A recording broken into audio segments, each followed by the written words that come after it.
Alors, rebonjour, chers étudiants. En fait, je vais vous présenter l'exercice Banque 1995, partie 1, parce qu'en fait, il va y avoir d'autres parties après, mais pas tout de suite. Donc, où en fait, il s'agit de rendre nos classes encapsulées. Donc, on applique l'encapsulation, mais comme on va s'en rendre compte, des fois, dans des cas concrets, c'est toujours un petit peu plus compliqué que ce que la théorie nous a présenté, disons, dans les cas précédents. Donc, vous allez voir qu'il y a des petites affaires à prendre en considération supplémentaires. Donc, comme on le voit ici, l'objectif, c'est d'appliquer concrètement le principe d'encapsulation à différentes classes dans le cas de notre application bancaire. Donc, c'est la suite de Banque 1970, de Banque 1985 et de Banque 1990. Donc, pourquoi on situe le développement en 1995? Principalement parce que c'est l'année qui a vu naître le langage Java, qui en fait a été une véritable révolution au moment où ce langage-là est apparu. Ça a vraiment été une révolution dans le domaine de l'informatique. Puis, les techniques d'encapsulation qu'on utilise dans ce projet-là, c'est exactement celles qui sont utilisées en langage Java. Donc, c'est pas des choses, c'est des choses qu'on applique aussi en C#, mais en C#, il existe aussi des propriétés. En réalité, la plupart du temps, on va utiliser des propriétés au lieu d'utiliser des getters et des setters en C#. Mais ce que vous apprenez dans ce document-là, en fait, l'encapsulation telle que vous l'apprenez, qui est l'encapsulation à la Java, va vous être très utile, premièrement, pour comprendre c'est quoi les propriétés en C#, et deuxièmement, quand vous allez faire du Java rendu à la troisième session, vous allez savoir exactement c'est quoi un getter et un setter.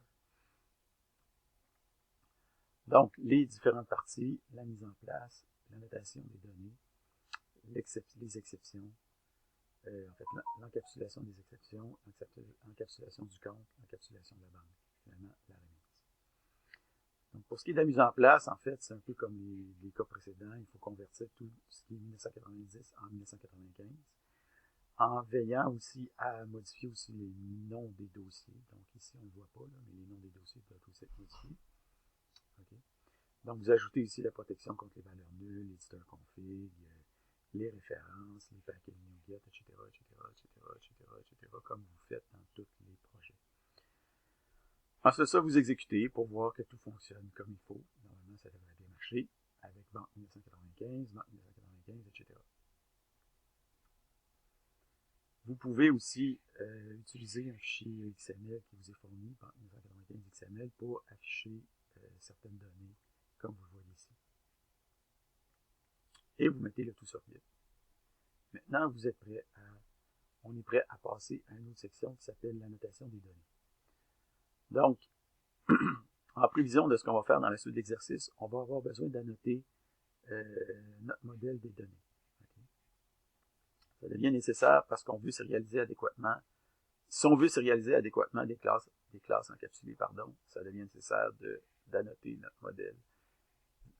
Vu que, en fait, les champs ne seront pas publics. Okay. Tant qu'on a des champs publics, que tout est public, on n'a pas besoin d'annoter le modèle, mais dès qu'on a des champs qui sont plus publics, donc privés, ben, ça nous prend, il faut annoter les données. Donc, c'est quoi une annotation en C#? Donc, une annotation en C#, c'est un truc en crochet comme ça, ici, devant une classe, par exemple, ou alors devant une méthode, ou alors devant des champs. Okay? Donc, ça, c'est les annotations. Et ce qu'on retrouve entre les crochets, ça s'appelle un attribut. Donc, ici, on a l'attribut test class. Puis ici, on a l'attribut test méthode. Donc, ça, c'est une annotation, une annotation, une annotation. Et on a les attributs test class et test méthode qui sont utilisés. Donc, ça, c'est les annotations qui sont utilisées dans les fichiers de test. Okay. Mais nous, maintenant, il faut annoter le modèle. Okay. Donc, on va annoter la classe compte 1995 puis la classe banque. Donc, pour l'instant, les champs sont publics, mais ils vont devenir privés dans la suite de l'exercice. Donc, on prend d'avance et on annote tout de suite le modèle. Donc, pour ce qui est de notre classe, on va utiliser l'attribut DataContract. On va spécifier un nom. ici, le nom, ça va être banque. Et pour chaque membre ici, ou chaque champ, on va utiliser un attribut data member et on va donner le nom correspondant ici, compte, prochain numéro de compte, etc. Okay. Même chose pour la classe compte, on va faire un data contract avec un nom de compte. Après ça, pour chaque membre, on va faire un data member avec le nom du champ correspondant. Okay. Ensuite de ça, on va aussi modifier le mode de sérialisation qui est utilisé pour sérialiser les données. Donc, l'idée ici, dans un premier temps, dans Banque Console, Banque 995 Console, pardon, c'est d'ajouter un paquet d'utilitaires version 1.4 ou plus. Donc, c'est Saint-Jean-Info.g.utilitaire 1.4 ou plus. Ok, je pense qu'on est peut-être rendu plus loin que ça. Là, je ne me rappelle plus où est-ce que je suis rendu, mais il faut au moins avoir le 1.4. Okay. Après ça, vous allez modifier le mode de sérialisation et de désérialisation dans le main, comme vous le voyez ici. Okay. Donc, qu'est-ce qu'on fait ici? C'est qu'on commence par... Je me suis aperçu que je n'ai pas sorti mon micro. J'espère que ça ne portera pas en conséquence. Ouais, je suis un peu... ça m'énerve un peu. Bon, OK. Donc, dans le main, vous allez... on commence par tenter de désérialiser en utilisant les data contracts. Puis, si jamais ça ne marche pas, alors on essaie de désérialiser en utilisant la désérialisation XML standard qui correspond à des champs publics. Et sinon, on crée une nouvelle banque vide au départ. Okay? Donc, on commence par désérialiser avec les data contracts, sinon on désérialise avec l'ancien mode, sinon on crée une banque vide. Et à la fin, quoi qu'il arrive entre les deux, on s'assure de sérialiser en utilisant data contract. Okay. Après ça, il suffit d'exécuter le programme pour voir si tout fonctionne comme avant. Ensuite de ça, vous pouvez rajouter la thèse de série 6, ici. Ça, c'est le fichier XML tel que vous devriez l'obtenir une fois que vous avez effectué le data contract. Okay, ça devrait ressembler à ça. Vous ajoutez la série test S6, puis après ça, vous validez, puis vous poussez avec Git. Maintenant, on arrive à l'étape d'encapsulation des exceptions. Donc, on se rappelle de la hiérarchie d'exceptions qui ressemble à ça. Okay. Donc, on va prendre en fait chacune des classes, puis on va les encapsuler une après l'autre. Okay. Donc, on va commencer par la classe, le numéro de compte doit être positif. Okay. Donc, on commence par rendre son champ privé. Ensuite, on ajoute un getter pour ce champ-là. Okay. Ça, c'est la façon standard d'encapsuler. Après ça, avec le curseur, parce que là, une fois que vu que le champ est rendu privé, il faut ajouter un constructeur. Okay. Donc, on va, en mettant le curseur sur le nom de la classe, okay, vous allez afficher les usinages, puis après ça, vous allez choisir générer le constructeur. Ici, générer le constructeur ou generate constructor en anglais, peu importe. Okay. Puis vous allez appuyer sur OK. Donc, ce qui va se passer, c'est que Visual Studio va vous générer automatiquement le constructeur que vous voyez ici. Donc, ça, c'est exactement ce qu'on veut. Donc, on peut arrêter ça là. Donc, ça permet de générer une nouvelle exception en spécifiant le numéro de compte à chaque fois qu'on crée une nouvelle exception, tout simplement. Après ça, vous faites la même chose pour le nom du détenteur doit être non blanc. Après ça, il faut ajuster le reste du code en conséquence. Donc, par exemple, au lieu de faire un new numéro de compte doit être positif de cette façon-là, ben, plutôt que de mettre l'initialisation entre crochets, il faut mettre l'initialisation entre parenthèses pour faire appel au constructeur. Okay. Parce qu'ici, ça fait comme, c'est sans passer par le constructeur, mais là, maintenant, on a un constructeur. Donc, il faut absolument utiliser ce format-là. Donc, vous allez exécuter pour valider que votre programme fonctionne toujours bien. Après ça, on va passer à la question des opérations sur compte. Okay. Donc, quand vous allez appliquer le même principe que précédemment pour encapsuler la classe, vous allez voir que quand vous allez générer un constructeur, Visual Studio va vous générer un constructeur protected. Donc, ce ne sera pas un constructeur public, ça va être un constructeur protégé. Okay? Donc, pourquoi c'est comme ça? Ben, c'est comme ça parce que la classe est abstraite. Okay? Puis qu'une classe abstraite ne peut pas posséder de constructeur public. Parce qu'une classe abstraite ne peut pas être instanciée. Okay? Donc, pour cette raison-là, on génère un constructeur protected. Okay? Donc, le fameux protected, on n'a pas encore parlé dans le cours jusqu'ici. Okay? Donc, ça va revenir à quelques occasions d'ici la fin des classes. Donc, c'est un autre modificateur ou un autre spécificateur d'accessibilité. Okay? On a public qu'on connaît, on a private ou privé qu'on connaît déjà, et il y a protégé qui est situé entre les deux. Okay? C'est quoi la différence entre public, protégé et privé?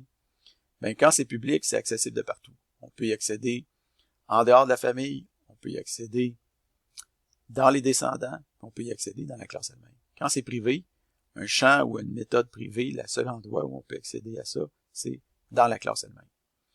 Pour ce qui est des membres protégés, on peut y accéder dans la classe elle-même, on peut y accéder via tous les descendants. Donc, dans la classe elle-même et via tous les descendants. Okay? Mais à l'extérieur de la classe et des descendants, c'est pas accessible.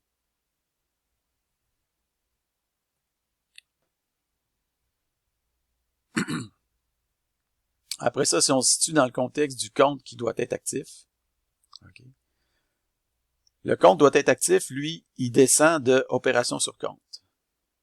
Okay, donc, en fait, ce qui se passe, c'est qu'à partir du moment où on a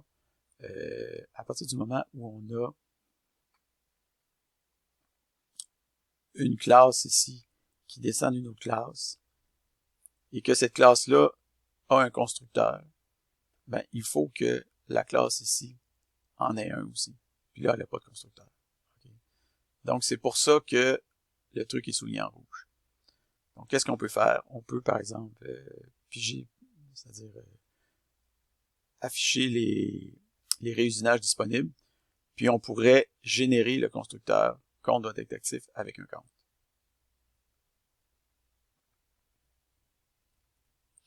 Alors, qu'est-ce que ça va faire? Ça va nous générer ce constructeur-là ici. Okay. Qui est un peu spécial, comme on peut le voir ici. Okay. Parce que notre constructeur, ici, qu'est-ce qu'il fait? C'est qu'il fait appel au constructeur du parent. Donc, base pcount, c'est tout simplement un moyen de faire appel au constructeur du parent. Donc, cette classe-là descend de celle-là. Ce constructeur-là utilise le constructeur du parent. Okay. Ça ici, entre les deux crochets, on pourrait faire l'initialisation des champs locaux, mais il n'y a pas de champs locaux à initialiser. Donc, étant donné qu'il n'y a pas de champs locaux à initialiser, on peut s'en tenir à ce qu'on a. Okay. Donc, retenez dans cette diapositive-là que 10 dans des classes, ça fait toujours référence à l'objet lui-même, mais que base, ça fait toujours référence aux parents de l'objet. Donc, à partir de là, vous allez être en mesure de générer automatiquement les constructeurs pour ces trois classes-là. Ensuite de ça, vous allez avoir à générer un constructeur pour opération avec montant. Donc, lui, ce qui va se passer, c'est que, bon, à générer automatiquement un constructeur pour cette classe, ça sera protégé, la classe sera abstraite. Okay? Ce qui va se passer, c'est que vous allez devoir ajuster le constructeur, okay, pour initialiser son champ local. Donc, vous allez devoir créer ce fameux constructeur-là ici. Donc là, ça va être un petit peu plus compliqué parce que si vous allez ici, vous allez avoir une initialisation à faire par rapport à la base, puis vous allez avoir une initialisation locale à faire en plus. OK, donc lui, peut-être, va vous causer un petit peu plus de troubles, mais normalement, ça devrait aller. Okay. À partir de là, vous êtes en mesure de générer, de créer ces trois, d'encapsuler ces trois classes-là.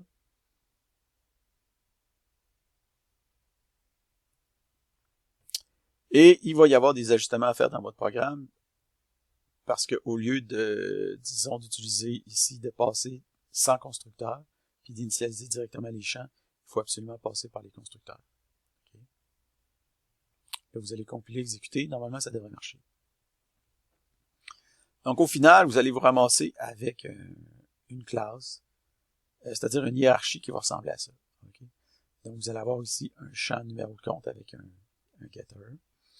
Vous allez avoir des opérations sur compte avec un champ privé et un getter.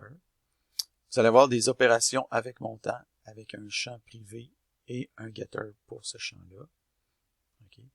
Et ici, en fait, ce qu'il faut savoir, c'est que de la même manière que les champs sont hérités par les descendants, les méthodes sont aussi héritées par les descendants. Donc, par exemple, si je vous posais la question ici, c'est quoi les champs et les méthodes qui sont hérités par la classe que vous avez ici? Alors, quels sont les champs et les méthodes qui sont hérités par cette classe-là? Mais en fait, si on regarde ça, on voit qu'il hérite d'abord de ce champ-là avec cette méthode-là. Et aussi, en remontant les flèches, il hérite de ce champ-là avec ces méthodes-là. Donc, cette classe-là possède ce champ-là, cette méthode-là et cette méthode-là. Okay? Cependant, les constructeurs ne sont pas hérités et aussi les champs ici, vu qu'ils sont privés, sont hérités mais ne sont pas accessibles localement. Okay. Donc, vous allez ajouter la série de tests S0, puis vous allez valider puis pousser sur Git. Ensuite de ça, il faut encapsuler le compte. Okay. Donc, pour encapsuler la classe compte, vous allez commencer par rendre tous ces champs privés. Vous allez conserver les annotations sans les modifier. Vous allez ajouter un getter pour chaque champ. Il n'y a aucun setter nécessaire pour le moment. Okay. Puis vous allez déplacer la méthode statique nouveau compte vers la classe compte 1995. Donc la méthode statique nouveau compte, c'était la seule méthode qu'on n'avait pas encore déplacée.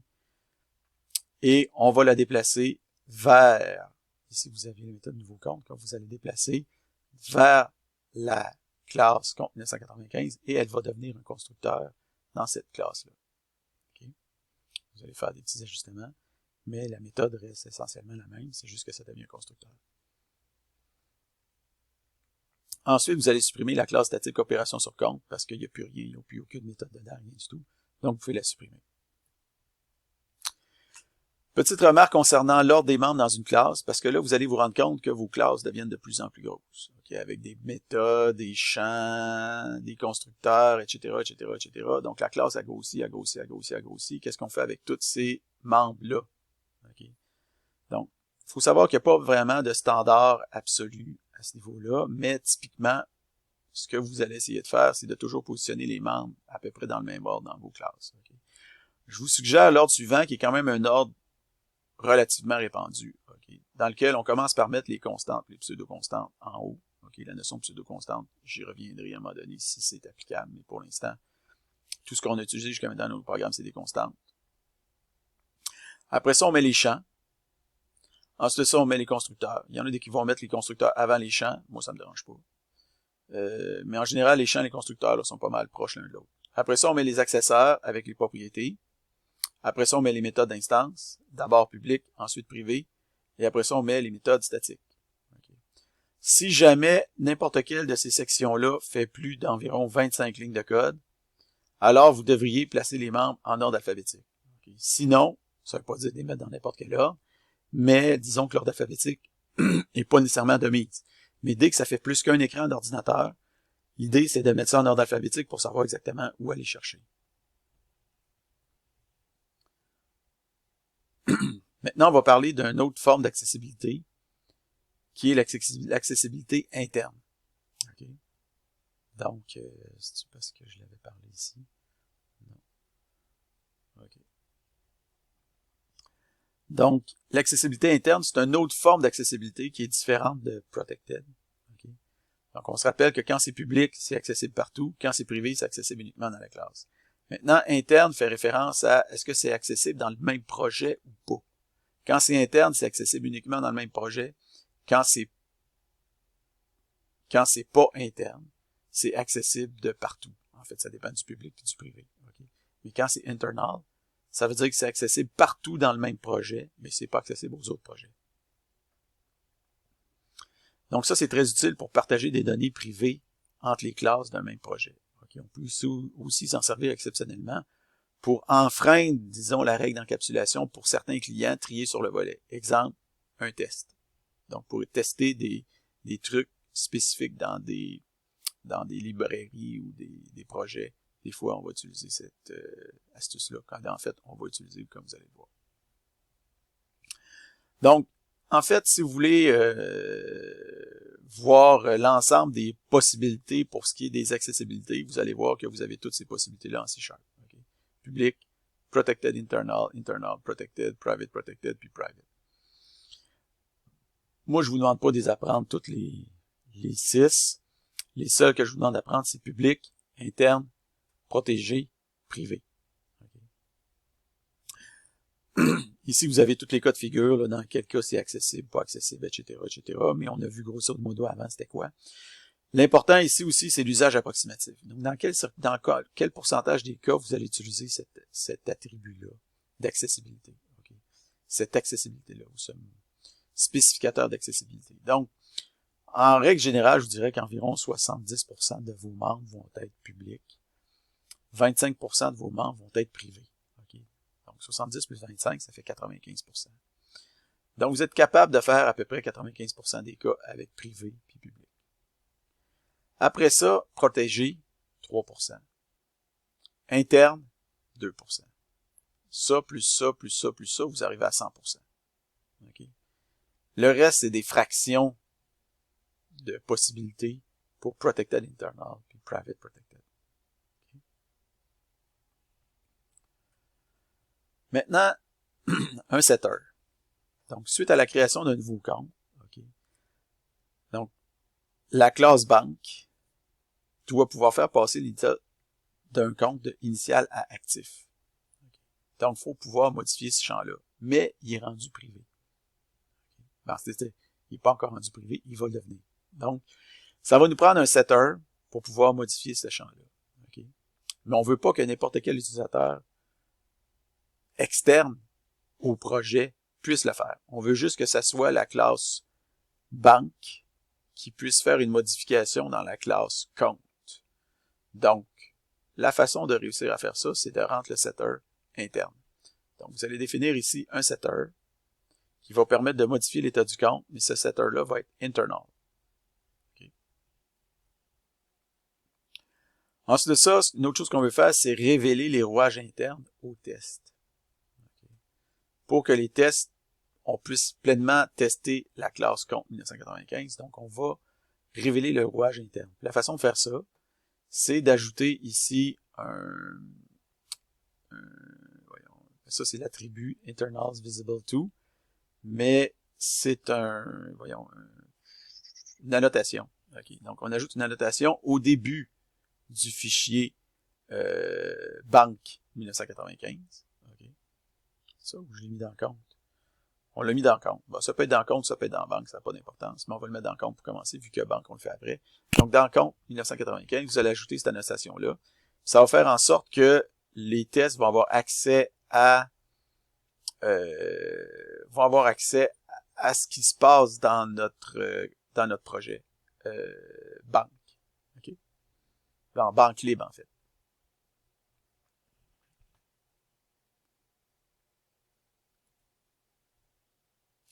Donc, ensuite de ça, on va définir un constructeur interne. Donc, c'est un constructeur, pourquoi on le met interne? Parce que c'est un constructeur qui nous sert à créer des nouveaux comptes. Okay? Mais on veut pas que ce constructeur-là puisse être utilisé de façon normale par un client. On veut que ce soit juste les tests qui peuvent utiliser ce constructeur-là. Donc, c'est pour ça qu'on va le définir comme étant internal. Okay.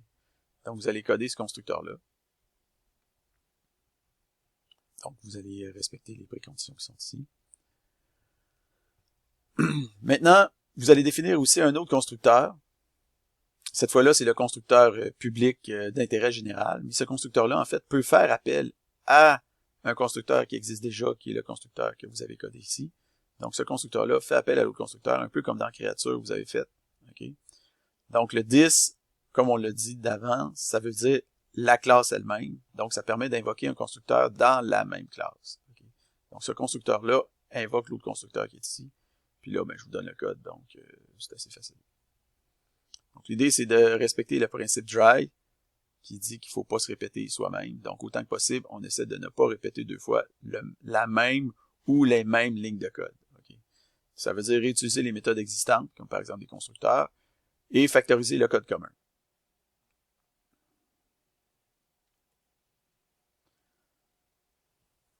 Ensuite, pour contenter le moteur de sérialisation, ok, il va falloir aussi ajouter ce qu'on appelle un constructeur par défaut dans notre classe compte 1995. Un constructeur par défaut, c'est quoi? C'est un constructeur qui prend aucun argument. Okay. Donc, la seule chose que vous avez à faire pour satisfaire la sérialisation, c'est d'ajouter le constructeur que vous avez ici. Okay. Ça a l'air niaiseux, il est très court, okay. Mais c'est effectivement un constructeur, parce que vous voyez qu'il porte le nom de la classe, il y a des parenthèses, puis après ça, il y a des crochets pour dire c'est quoi le corps, mais dans le corps, on fait rien pantoute. Donc, c'est un constructeur qui fait rien. La seule chose qu'il fait, c'est contenter le moteur de sérialisation. On le met même privé, parce qu'on veut pas que personne d'autre puisse s'en servir. Donc, le seul à qui ça peut être utile, c'est le moteur de sérialisation.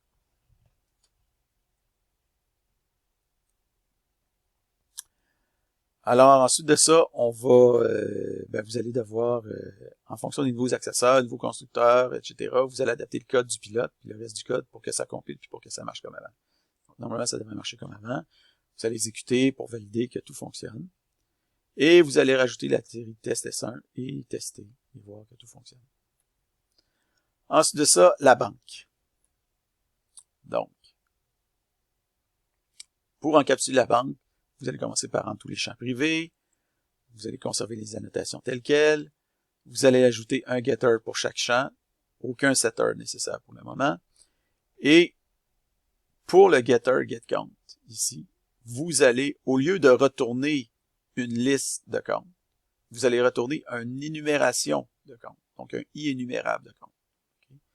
I énumérable ou énumération de comptes.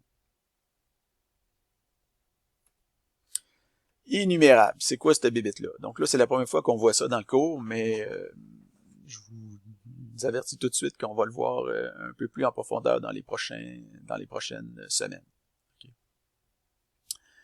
Donc, énumérable, c'est quoi? D'abord, c'est une interface. Okay. Donc, pourquoi on peut dire que c'est une interface? Parce que vous avez le i ici qui est en avant, le i majuscule. Donc, en C#, par convention, toutes les interfaces débutent par un i majuscule.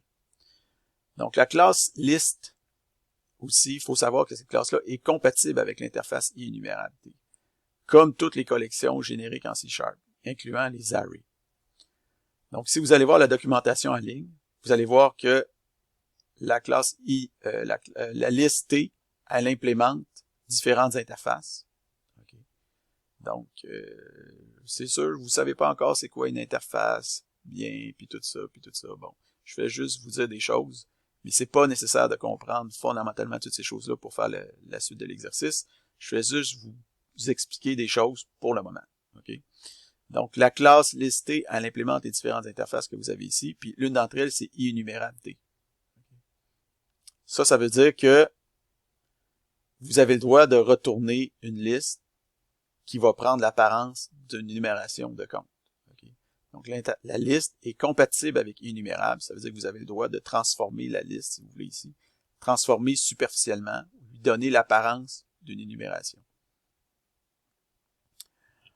Donc, comme je le dis ici, la compatibilité nous permet de transformer superficiellement notre liste pour lui donner l'apparence d'être énumérable ou d'être une énumération. Okay? Donc, getCount, ici, va retourner une liste qui va avoir revêtu l'apparence d'une énumération. Il n'y a pas de casse nécessaire. La transformation est implicite. Vous pourriez vous poser la question, mais pourquoi faire ça? Ben, c'est très utile parce que l'apparence énumérable, elle va restreindre considérablement la portée des méthodes qui sont applicables sur la liste qui est sous-jacente. Donc, en particulier, ça rend impossible de modifier la collection sous-jacente. Donc, si vous retourniez directement à la liste, il n'y a rien qui empêcherait un client imprudent ou incohérent de bordéliser la liste puis de modifier les comptes à sa guise. Mais on ne veut pas ça. Donc, vu qu'on ne le veut pas, on veut que la classe ici, banque, conserve le plein contrôle sur la création et la destruction des comptes. On ne veut pas que quelqu'un puisse foutre le bordel dans la liste. Donc, comme on ne veut pas foutre un bordel, ben on retourne une énumération de liste et non pas une liste. Donc, pardon, une énumération de comptes et non pas une liste de comptes. Donc, le fait de retourner une énumération, ça protège, si vous voulez, la liste en faisant ça. Tandis que si vous retourniez directement à la liste n'est pas protégée, la liste n'est pas encapsulée. Dès que vous retournez la liste, la personne peut prendre cette liste-là, puis peut supprimer des affaires dedans ou peut en ajouter. Mais vous voulez pas ça. Vous voulez pas que les gens de l'extérieur puissent commencer à ajouter des comptes puis enlever des comptes à leur guise. Okay? Donc, la banque doit garder le contrôle des comptes. Donc, pour qu'elle garde le contrôle des comptes, on retourne une énumération de comptes. Ce qui nous amène à faire une petite récapitulation à propos des différentes collections qu'on a vues jusqu'ici dans le cours. Donc, on a vu les strings, les arrays, les listes, puis maintenant, on voit les énumérations. Okay. Donc, est-ce qu'on peut utiliser un for each avec chacune de ces collections-là? Oui, tout à fait. Okay. Les for each sont utilisables sur toutes les collections. Comment on fait pour connaître le nombre d'éléments qu'il y a dans notre collection? Ben, pour une string, c'est length. Pour un array, c'est length. Pour une liste, c'est count. Puis pour une énumération, c'est count, mais c'est une méthode. Ici, c'est une propriété, propriété, propriété. Ça, c'est une méthode. Donc, une méthode, ça prend les parenthèses. Après ça, est-ce qu'on peut utiliser l'opérateur d'indexation?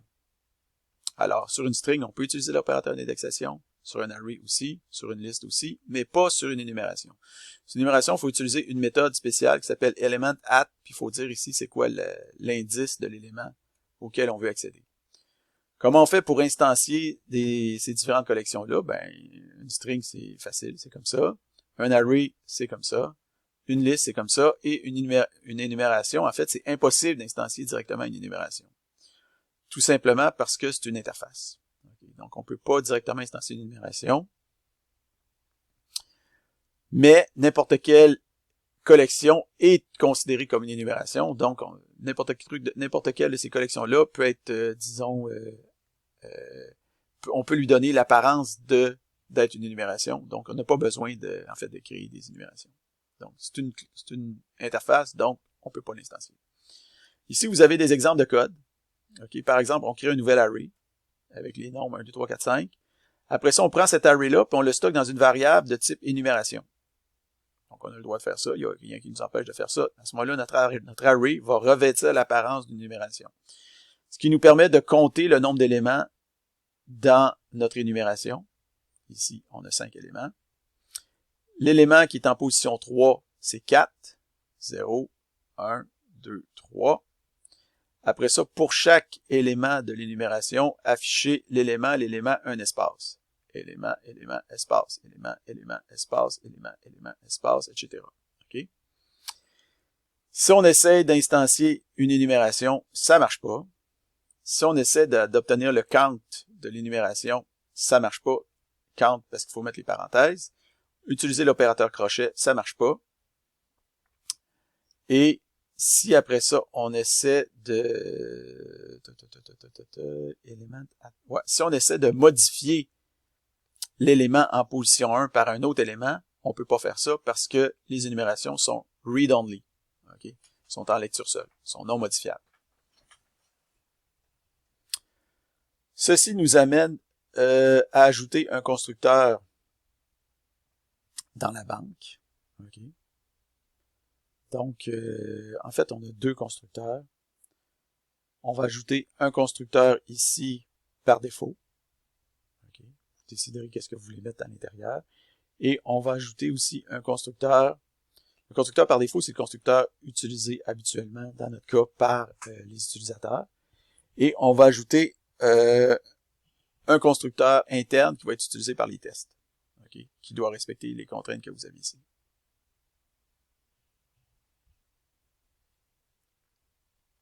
Alors ici, c'est important de voir que le prochain numéro de compte, c'est un paramètre facultatif, comme vous l'avez ici, puis que si la valeur 0 est passée dans ce paramètre-là, okay, alors le prochain numéro de compte va prendre la valeur 1 de plus que le maximum que vous avez ici dans les comptes qui sont passés ici. Okay. Puis si la liste est vide, le prochain numéro va être 1.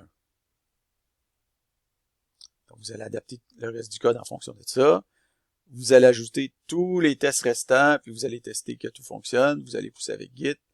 Après ça, la remise. Vous allez vous donner un pointage. Vous allez trouver un pointage en fonction de ça ici. Total sur 10. Vous remettez sur les A comme d'habitude. Et vous avez terminé.